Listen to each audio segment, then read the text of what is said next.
அங்கே உள்ள ஒரு வயசான ஒரு கிழமை மீசக்காரன் ஒருத்தன் குண்டடி போட்டு சாக கிடந்தான். நீ கேள்விப்பட்டிருப்பீங்க. சாக கிடந்தான். அவனை போய் நான் கேட்கும்போது அவனை கூப்பிட்டான். அவன் என்கிட்ட பேசுகிறான். யாரா அவங்க தலைவர், இந்த சுட்டு உங்களுக்கு தலைவர் பண்ணல, அவனை நான் பார்க்க முடியான்றான். சாக கிடக்காங்க, ரத்த கண்டத்தில் குடல்கள் தொந்து கிடக்கான் ஒரு மீசக்காரன். யாரண்ணா என்னை கொண்டு எங்கிட்ட காட்டு அப்படின்போது அவனை சாகும்போது ஆசைப்பட்றான்.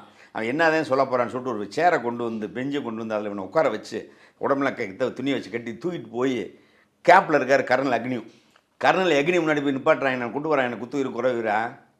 கர்னல் அக்னி டிஸ்கஸ் பண்ணிட்டு இருக்காரு மற்ற தளபதி கூட. நெக்ஸ்ட் இவனை எங்கே போய் பிடிக்கிறது, என்ன பண்ணுறது, ரூட் பண்ணிக்கிட்டு இருக்கும்போது வேல்ஸ் போகிறார். சார் ஒரு ஒருத்தர் வந்து உங்களுக்கு பார்க்க விரும்புகிறாங்க. ஒரு யார் அவன் இருக்கான், என்னமோ சொல்கிறான் கேளுங்கன்னு அவன் கூட்டு போயிருக்கான். என்ன அவன் சொல்லியிருக்கான், எதுக்கு என்னை பார்க்க வந்தேன் என்னன்னு கேட்டிருக்கான்னு. கான்ட்ராக்டர் சொல்லியிருப்பான்ல அக்னிவிட்ட.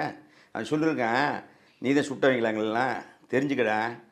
ஒரு பாளையக்காரன் சாகும்போது எப்படி கௌரவமாக சாமான் நீங்கள் தெரிஞ்சுக்கடா அப்படின்னு சொல்லிட்டு 2 கையை வச்சு மீசை அப்படியே முறிக்கிருக்கான்னு எழுதியிருக்காரு மக்காலே. 2 கை மீசை முறுக்கிட்டு அப்படியே செத்துருக்கான். இதை பார்த்து அழுத அரண்டு போயிருக்கான் நம்ம வேல்ஸ். மெக்காலே அந்த காட்சியை பார்த்தவன் அவர் பதிவில் இருக்குது. வேல்ஸோட பதிவில் அவன் ஒரு யாருன்னே தெரியாதுங்க, ஒரு வயதான கிழவன்.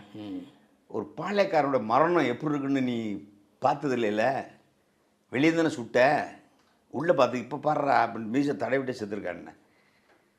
இது அக்னியும் மிரண்டு போயிருக்கான். என்னடா இவங்க மனுஷங்க, இவங்க என்ன கேரக்டரு, நீ வெளியே தானே சுட்டங்களே, நேரு பார்த்தது இல்லை, செத்த எத்தனை பேர், 1000 பேர், எப்படி சாகும்போது என்ன பயந்து அழுதுருப்பா நினைக்கிறியா? நோ தாலி எங்கள் சாவை பாடுறான்ட்டு இப்படி கவிரமாக செத்துருக்கோம்னா செத்துருக்கான். சாமிக்கா வேண்டி யார் ஊமத்துறைக்கு